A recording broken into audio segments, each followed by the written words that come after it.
What are the best cannabis marketing strategies? Well, the first, without a doubt, has got to be local SEO.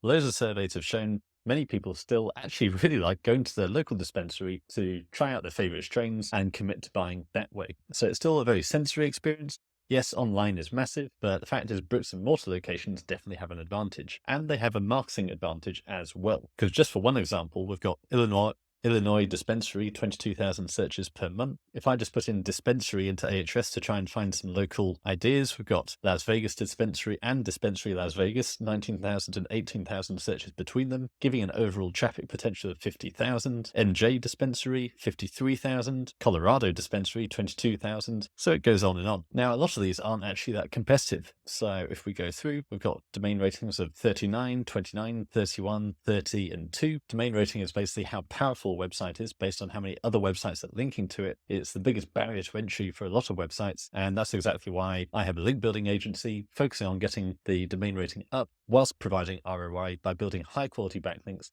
that both increase your metrics such as DR, but increase your actual rankings as well. But here we can see a load of websites really without that many links, getting more than 10,000 visitors per month looking for a dispensary in Michigan. Then we also have the local pack. This is the Google Maps snippet you'll find on a lot of location-based searches or near me searches. And the fact is the local pack, local SEO, is quite easy to manipulate. It's very driven by reviews and also what's called CTR manipulation, where basically if you can send a load of bots to engage with your local pack, so search Michigan dispensary, click on your result and interact with your result, then that also pushes you up those rankings. Google reviews are getting harder and harder to gain. So I do know some providers, they have all these different accounts and they warm up those accounts. So they've got loads of phones basically with a unique account on each one. And those phones actually travel with them around the place. So they actually look like genuine people. But even then, lots still getting taken down and removed. So the most important thing with reviews is actually you can just build them in the traditional white hat way, because a lot of your competitors won't be doing it. So really try and make sure that every person who comes into the shop has got a reason to leave a Google review, whether that's some kind of discount, incentive, something like that.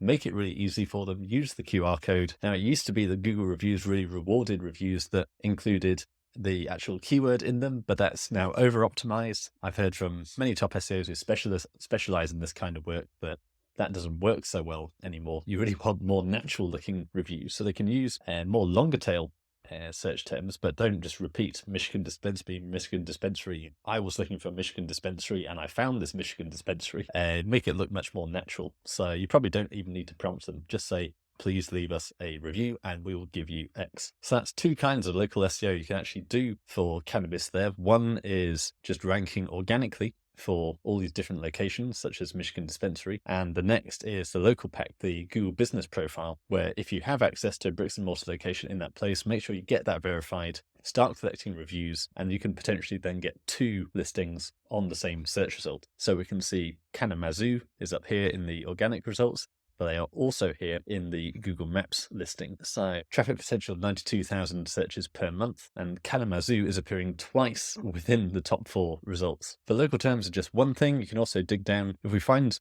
a low competition competitor like this, they've only got a DR, we can then actually open up all their keywords and see what other traffic they are getting. So we'll change this from exact URL to the full domain. Now we can look at their top pages. So we've got some instructional guides like how to smoke wax. Remember, they only have a DR of 19, so chances are if they can rank at number 6 for this keyword that gets 900 searches a month, then you probably can too. 200 milligram edibles, they are at number 1. Disposable weed vape, so we have e-commerce terms here. So individual products, they're ranking really well for as well. And one of my favorites in this niche is strains. These strains get huge volumes and aren't actually that competitive. So 3,800 searches per month for donkey butter strain, 2,800 for tropical cherry strain. And the great thing about these e-commerce product keywords like 200 milligram edibles, that's someone who's already prepared to buy. They're looking for it, they want to buy it. Someone searching how to smoke wax, yes, a percentage of them will result in good lifetime value when they discover your brand, join your mailing list, etc. But of those 900 people, you probably won't find many of those are prepared to actually buy from you right there and then. So you need to focus much more on the remarketing, which comes later. Now, another method not many people talk about is the value of affiliate marketing. So obviously CBD and cannabis is quite difficult through traditional paid channels, but that's not to say you can't partner up with bloggers and influencers in your niche. And the fact is some of the top most aggressive affiliate marketers really like the CBD niche. Now, the great thing about this is while it takes some time to actually build, you've got to do the outreach and build those relationships, the actual cost to you is very small because you're only paying a commission on sales, and you also tend to keep the lifetime value of the customer. So loads of brands out there that will build entirely through the affiliate channel, where they may well pay a really aggressive affiliate, really generous commission upfront to the affiliate, often 80-90%, something like that, because they keep the lifetime value of the client. So they'll have to give away 100% of the upfront sale because they'll keep every sale that then comes back from that same client. Now, depending on how you actually set up your affiliate program, you can actually use it to get backlinks, which actually increase your domain rating and allow you to rank better as well. So I'm just looking at greenroads.com, and we can see where they've been linked to from affiliates, and it appears that these are actually do follow backlinks, which means they're backlinks that are going to carry that reward from Google. Google doesn't want you to do this. There is an element of risk, but it does seem very powerful. So we can see all these links have an affiliate ID in them. So if we filter so that the linked URL, target URL, contains AffID, we'll see how much of this backlink profile has come from affiliates. Okay, let's have a look. So 43,000 backlinks become 568 backlinks. Now let's change this to one link per domain. So here we can see pretty much all the blog posts and websites that are referring to this website. Now some of them are marked as sponsored, no follow, and therefore in theory, Google doesn't credit that backlink, but some of them are do follow. So if we sort these by domain rating, now it's often believed there is still value to no follow backlinks, but not as much as do follow. It also depends if that page is actually getting traffic or not. So here we can see QuitNet, DR of 59, 1,500 visitors per month. The actual page gets 12 visitors per month, and we have a do follow affiliate link to Greenroads. So overall, not only is this brand making sales through these bloggers and influencers, but they are also getting backlinks back into their site, which are carrying some credit from Google. So let's have a look at the individual page traffic. One of these pages gets 857 visitors per month because they're featured on CBD Near Me. Then we've got 70, 12, 8, 4. And if we look at the overview, they've got a domain rating of 71.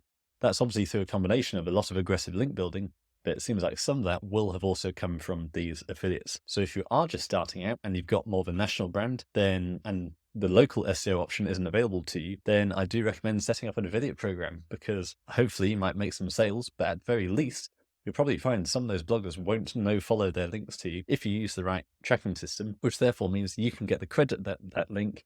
Those links can be worth $400, $500. And then if you then make sales through them because that page actually ranks, then you compound those results even further. So that's just a brief introduction how I would start with a few cannabis marketing strategies. So focus on definitely local SEO, also national SEO, and then look at leveraging affiliates. And that should be a really strong foundation to start growing. I'll have more videos and case studies coming up on this, so don't forget to subscribe below, and I'll show you how you can absolutely maximize the upcoming cannabis explosion.